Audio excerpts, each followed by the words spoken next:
Eres un virtuoso del lenguaje ruso, pero aquí tienes el texto profundamente reelaborado y traducido al español, cumpliendo todas las condiciones solicitadas. En 1674, unos obreros que trabajaban bajo una escalera de la Torre de Londres hicieron un hallazgo inquietante: dos esqueletos infantiles sepultados juntos. Durante siglos se supuso que aquellos restos correspondían a los dos príncipes desaparecidos, Eduardo y Ricardo, y por ello fueron enterrados solemnemente en la abadía de Westminster. Durante generaciones la corona y la iglesia negaron cualquier análisis. Abrir aquellas tumbas se consideraba un precedente inaceptable. Sin embargo, en tiempos recientes, se autorizó un estudio genético que ha cambiado radicalmente el panorama histórico. Los resultados ya se conocen y ofrecen pruebas genéticas que no solo confirman la identidad de aquellos niños, sino que además acotan de manera decisiva cuándo perdieron la vida y, por consiguiente, quién tuvo la oportunidad y el motivo para acabar con ellos. Para comprender por qué estos hallazgos son explosivos, es necesario regresar al caos de 1483. Inglaterra emergía maltrecha de décadas de guerra civil conocida como las Guerras de las Rosas, en la que dos ramas de la familia real, Lancaster y York, se habían disputado la corona durante generaciones. A comienzos de ese convulso año, la rama de York parecía mantener la ventaja. Su rey, Eduardo IV, era un líder carismático y exitoso en la contienda, un hombre de más de 6 pies y 4 pulgadas de altura que había asegurado el trono, la fortuna y dos hijos varones capaces de perpetuar la dinastía. Todo cambió de manera repentina. El 9 de abril de 1483, el rey Eduardo IV falleció a la edad de 40 años, tras una excursión de pesca. La causa probable fue un derrame cerebral o una neumonía. Su muerte dejó un vacío de poder inmediato porque el heredero, Eduardo V, tenía apenas 12 años, y su hermano menor, Ricardo, duque de York, contaba solo con 9. Un monarca tan joven no podía gobernar sin tutela, así que la figura del Lord Protector se volvió imprescindible para regir hasta que el heredero alcanzara la mayoría. En ese punto entra en escena la figura que ha centrado todas las sospechas: Ricardo, duque de Gloucester, el tío de los muchachos. Ricardo de Gloucester era el hermano menor de Eduardo IV, conocido por muchos como un soldado fiel, un administrador eficaz y un hombre piadoso que había apoyado enérgicamente el reinado de su hermano. El testamento del rey difirió en nombrarlo Lord Protector, así que Ricardo emprendió el viaje desde el norte hacia Londres para encontrarse con su sobrino, quien viajaba desde el castillo de Ludlow en Gales. La corte, sin embargo, estaba fracturada en dos facciones irreconciliables. Por un lado, figuraba Ricardo de Gloucester, por el otro la familia de la reina, los Woodville, que eran vistos por muchos como oportunistas sociales que habían escalado posiciones gracias al matrimonio de la reina Elizabeth Woodville con Eduardo IV. La desconfianza mutua fue intensa y Ricardo temía que los Woodville intentaran acaparar el poder mediante la influencia sobre el joven rey. Durante el viaje, Ricardo dio un golpe de mano político que desconcertó a la nobleza. Ordenó la detención del conde Rivers, cuñado de la reina, y de Richard Grey, medio hermano del rey, con el argumento de que protegía al monarca de sus enemigos. Ricardo se quedó con la custodia del niño rey y lo condujo a Londres con la aparente finalidad de preparar su coronación. Tradicionalmente, un rey aguardaba su coronación en la Torre de Londres. La fortaleza funcionaba tanto como palacio real como prisión, y en mayo de 1483, el joven Eduardo V entró en sus muros. En junio de ese mismo año, Ricardo convenció a la reina, que se había refugiado en la abadía de Westminster, de enviar también a su segundo hijo, el pequeño Ricardo de 9 años, a la torre para que hiciera compañía a su hermano. Este fue el último momento en que ambos fueron vistos con libertad. Al principio los muchachos jugaban en los jardines interiores de la torre y su custodia no parecía extraordinaria, pero poco a poco su presencia fue haciéndose cada vez más rara hasta desaparecer por completo de la vista pública. Paralelamente, en el terreno legal y propagandístico, se produjo una maniobra decisiva. El 22 de junio de 1483, desde el púlpito de St. Paul's Cross, el sacerdote Ralph Shaw pronunció un sermón que alteró la percepción pública. Afirmó que el rey Eduardo IV había contraído un precontrato matrimonial con una dama llamada Eleanor Butler antes de unirse en matrimonio con Elizabeth Woodville. En el derecho contemporáneo, un precontrato equivalía prácticamente a un matrimonio válido.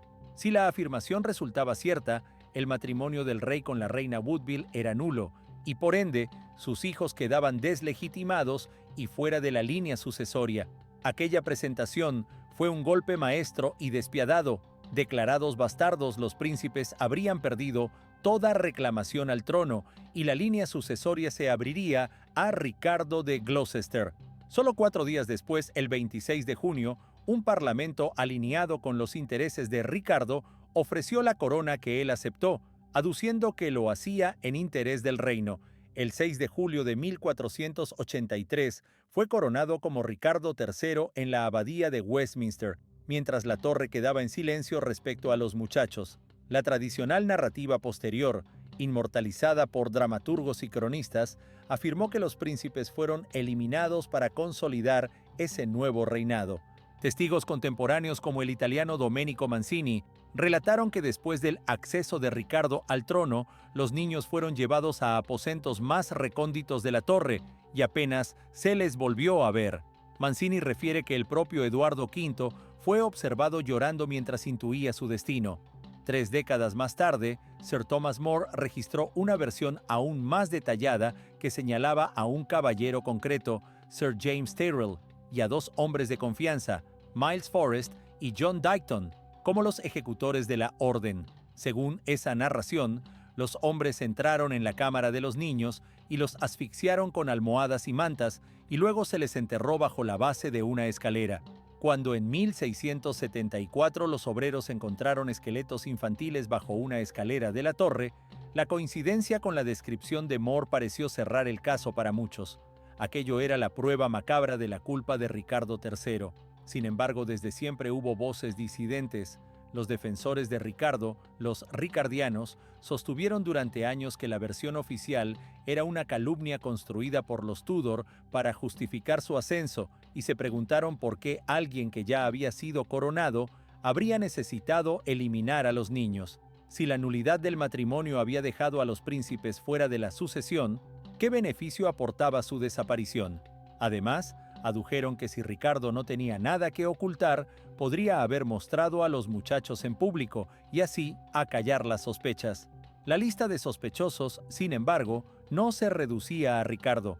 2 figuras más tuvieron motivos y oportunidades según distintas teorías. El primero fue Enrique Tudor, el futuro Enrique VII, cuyo reclamo al trono era débil pero que, tras derrotar a Ricardo III en la batalla de Bosworth en 1485, se casó con Isabel de York para unir las 2 casas y fundar la dinastía Tudor.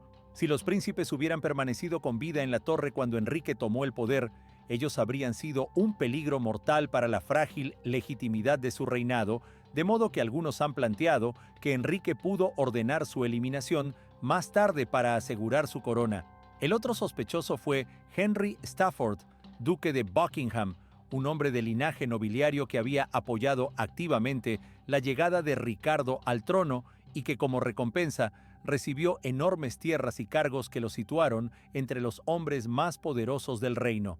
Buckingham también tenía una reclamación remota al trono y ejercía como constable de la torre durante un tiempo. Así, o bien pudo actuar por cuenta de Ricardo para ejecutar una orden incómoda que el rey no quería manchar su propia mano, o bien pudo obrar por iniciativa propia, eliminando a los niños para culpar luego a Ricardo y así propiciar su propia ascensión.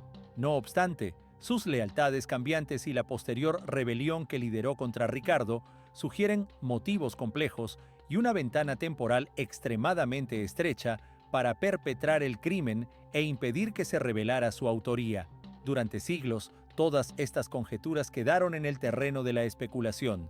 Hubo pretendientes que se hicieron pasar por uno de los príncipes, como Lambert Simnel, desmontado como impostor, y Perkin Warbeck, cuya reclamación a comienzos de la década de 1490 consiguió apoyos internacionales y puso en peligro a Enrique Tudor antes de que Warbeck fuese capturado y ejecutado tras confesar su falsedad bajo interrogatorio. Estos episodios alimentaron la duda sobre si realmente los príncipes habían muerto en la torre o si acaso uno de ellos había escapado. La ciencia moderna, sin embargo, ha irrumpido en el debate con pruebas concretas. Tras años de presiones, un equipo compuesto por genetistas, arqueólogos y antropólogos forenses, el mismo tipo de grupo que en 2012 identificó los restos de Ricardo III en Leicester, obtuvo permiso secreto para analizar los huesos guardados en la abadía de Westminster. La tarea enfrentaba enormes desafíos. Los huesos habían permanecido enterrados durante casi 2 siglos bajo condiciones húmedas. Habían sido manejados por obreros del siglo XVII y sometidos a exámenes en 1933, por lo que el riesgo de contaminación era muy alto. Para sortear ese problema, los científicos optaron por fuentes de ADN bien preservadas, dientes enteros, cuya esmalte protege el tejido interno, y el hueso petroso, una pequeña y densa porción del cráneo detrás del oído, conocida por conservar material genético antiguo. A partir de muestras minúsculas de ambos esqueletos, se secuenció el ADN mitocondrial, que se hereda casi sin cambios por vía materna. Si aquellos niños eran hijos de Elizabeth Woodville, su ADN mitocondrial debería coincidir con la línea materna de la reina. Los investigadores rastrearon un linaje estrictamente femenino hasta encontrar a una descendiente viva de la hermana de Elizabeth Woodville y compararon su muestra con el ADN mitocondrial extraído de los restos. El resultado fue una coincidencia total, absolutos porcentajes de concordancia. Los 2 esqueletos pertenecían a niños nacidos de la misma madre de la línea femenina de las Woodville. Esa era la prueba científica definitiva de que aquellos huesos no eran de niños cualquiera ni de tumbas antiguas de otra época, sino de los hijos de Elizabeth Woodville. El equipo no se detuvo allí. Para investigar la filiación paterna, analizaron el ADN del cromosoma X, que se transmite de padre a hijo. Para ello se comparó el perfil del cromosoma y de los esqueletos con el del linaje masculino de Eduardo IV, trazado por una rama masculina que incluía al propio Ricardo III, cuyos restos habían sido secuenciados en 2012. Y aquí surgió la sorpresa que nadie esperaba. El ADN-I de los 2 niños no coincidía con el ADN-I de Ricardo III, lo que significa que no compartían el mismo ancestro paterno directo señalado por la genealogía tradicional. En términos genéticos, esto implica un evento de falsa paternidad en algún punto de la línea masculina, es decir, que un progenitor no fue biológicamente quien la historia oficial dice que era. Esa discrepancia abre una segunda dimensión escandalosa y compleja. Sugiere que, en algún antepasado de la dinastía York, la paternidad atribuida pudo no corresponder con la biología. No obstante, para la identificación de los restos de los príncipes, aquello resultó irrelevante. La coincidencia mitocondrial con la línea materna confirmó que los esqueletos pertenecían a los hijos de Elizabeth Woodville, y por las edades consignadas en los registros históricos, solo cabía una conclusión razonable: eran los príncipes de la torre. La investigación científica añadió un dato más y decisivo. La datación por radiocarbono de las muestras indicó que la muerte de ambos niños se produjo entre finales de 1483 y principios de 1484. Esa franja temporal es la prueba cronológica que despeja con claridad muchas sospechas. En primer lugar, elimina por completo a Enrique Tudor como autor directo del crimen, porque él no puso un pie en Inglaterra como rey hasta 1485.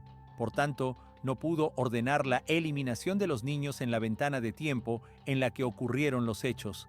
En segundo lugar, estrecha considerablemente la posibilidad de que Buckingham fuera el ejecutor sin la aquiescencia o al menos el conocimiento del rey, pues su rebelión tuvo lugar en octubre de 1483 y la ventana para actuar se vuelve extremadamente ajustada. Al recomponer motivos, medios, oportunidad y contexto temporal, la evidencia científica apunta con fuerza hacia un responsable que cumplía todos los requisitos: el rey Ricardo III. Fue la única figura que mantuvo control absoluto sobre la torre en el intervalo señalado, la persona que obtuvo beneficio directo de la desaparición de los príncipes y la que tenía la autoridad necesaria para ordenar y garantizar el ocultamiento de una acción tan extrema. La datación por radiocarbono, la identificación por ADN mitocondrial y la ausencia de coincidencia en el ADNI crean una narrativa donde, aunque el linaje masculino presenta una anomalía genética de gran interés histórico, la identidad de los cuerpos y la cronología de su muerte conducen a la misma conclusión. Los príncipes murieron en un momento en el que Ricardo era quien controlaba su destino. Nada de esto pretende convertir a Ricardo en la caricatura teatral que legó Shakespeare, ni reduce su figura histórica a una sola acción. Los documentos muestran que fue un administrador eficaz y un comandante respetado por muchos contemporáneos, aunque también queda claro que asumió una decisión política y humana estremecedora para intentar consolidar su poder. La ciencia no juzga el alma, pero sí aporta datos que obligan a reevaluar con rigor las responsabilidades y las consecuencias de sus actos. En términos prácticos, los nuevos datos resuelven cuestiones que durante 500 años quedaron en la penumbra. Descartan la hipótesis de que los príncipes escaparan de la torre, refutan la posibilidad de que Perkin Warbeck fuera el verdadero príncipe simulado y confirman que los restos hallados bajo la escalera son efectivamente los de aquellos niños. Además, la datación excluye a Enrique Tudor como autor material de las muertes y deja a Buckingham como un sospechoso marginal y de complicadas motivaciones, pero con una probabilidad muy inferior a la de Ricardo en cuanto a control y oportunidad. Por primera vez, la combinación de genética y arqueología ha permitido devolver a las víctimas sus nombres y situar la tragedia en un marco temporal preciso. La ciencia ha hablado sobre la identidad de los restos y sobre el intervalo en el que los niños perdieron la vida. El resultado consolida la hipótesis de que la orden que llevó a su muerte se emitió durante el breve y tenso periodo en el que Ricardo detentó el poder sobre la torre. Esa conclusión no borra otras facetas de su reinado ni reduce la complejidad humana del personaje, pero sí obliga a una revisión seria de la responsabilidad por este acto concreto.